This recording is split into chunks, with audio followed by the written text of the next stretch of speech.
Now in this video, I was gonna have my AR15 behind me, but I don't feel like getting that out just for a little shot within the video, because I want to just talk about why I owned an AR15. I was gonna make this in my old channel, but never really got around to it. Now I'm gonna do it today. So why I own an AR15?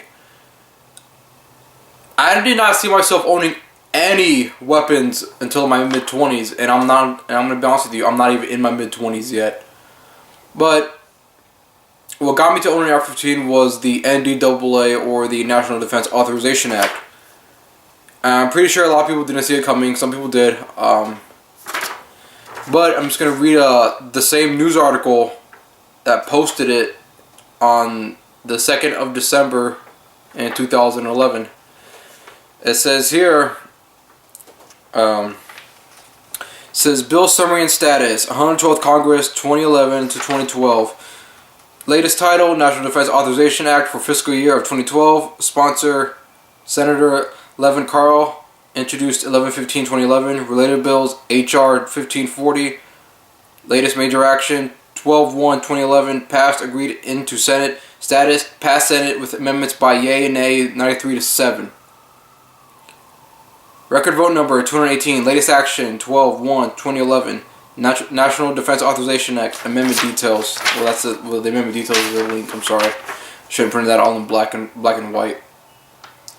This bill passed last night in a 93 to 7 vote. Declares the entire USA to be a battleground upon which U.S. military forces can operate with impunity, overriding posse comitatus and granting the military an unchecked power to arrest, detain, interrogate, and even assassinate U.S. citizens without impunity.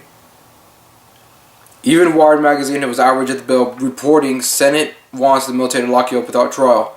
The detention mandate is used to, the detention mandate to use indefinite military detention in terrorism cases isn't limited to foreigners.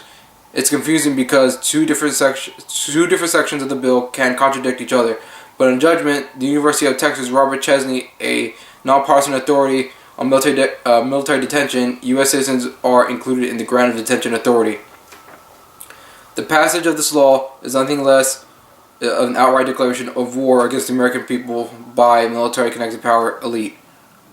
If this is signed into law, there would be a shred of remaining tenets of the Bill of Rights and unleashed upon America a total military dictatorship. Complete with secret arrests, secret prisons, and unlawful interrogations, indefinite detainment, without ever being charged of a crime. The torture of U.S. American citizens, and even the legitimate assassination of U.S. citizens, is right here on American soil. If you haven't yet woken up to the reality of the police state, we're being warned about you. I hope you realize we are fast running out of time. Once this becomes law, you have no rights whatsoever in America. No due process, no First Amendment speech rights, no right to remain silent, nothing.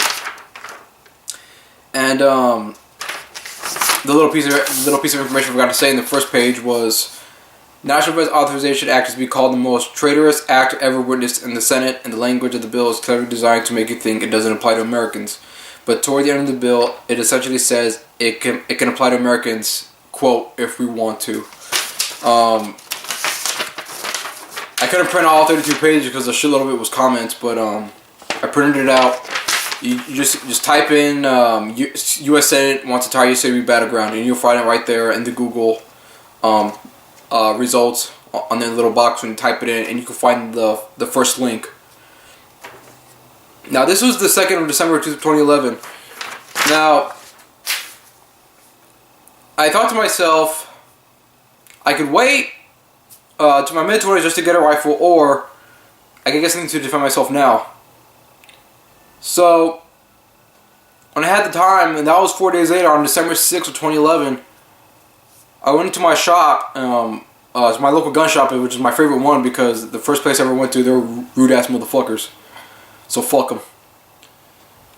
I go to my favorite gun shop, and they already knew me because I visit there a few times, and they said, "Oh, so what you do, man? Just looking around again?" And I said, "No, I'm looking to buy my first rifle." So my first choice was a Bushmaster Carbon 15. I didn't like it because it had an optic sight on it and no iron sights. So I feel like it was already customized. So instead, I bought a new Smith & Wesson M&P15, and ever since then, I've never traded it in or sold it, anything. I'm still keeping it. But the National Defense Authorization Act alone, is the reason why I own an AR-15, just because of that alone. I know that was back in December of 2011, and it's going to be 3 years this year, and come December of 2014, it'll be 3 years. Has it been passed into law? I don't know. I mean, it's the government, even though they do shit behind our back, so who knows. But I bought it just in case. I mean, isn't that why we have first aid kits? Because if you get a cut, we could treat it, or who knows, so something worse. That's why we have erasers on pencils. I don't know. I'm just saying. I just bought it as a precaution, as a way to defend myself. I mean, I was only 19 at the time, so I said, might as well, buy one now. Never know. At least have some sort of responsibility to take care of myself. Not to take care of myself, but to defend myself. That's pretty much it. That's all there is to it. That's the reason why I bought an AR-15. And of course, I bought the Sega 12 because I wanted a semi-automatic shotgun and magazine fed, and there wasn't many options. And I admire AK-47s because of the design, and they're flawless. Bought a Sega. I bought the full-size 45 caliber pistol, my FNX-45, because I always wanted a full-size pistol and I wanted a 45. There you go. I'm not the kind of person that just buys guns right off the bat for no reason. I know a guy like that. Kind of stupid in my opinion. Like I said, that's it. If you saw us from start to finish, thanks for watching.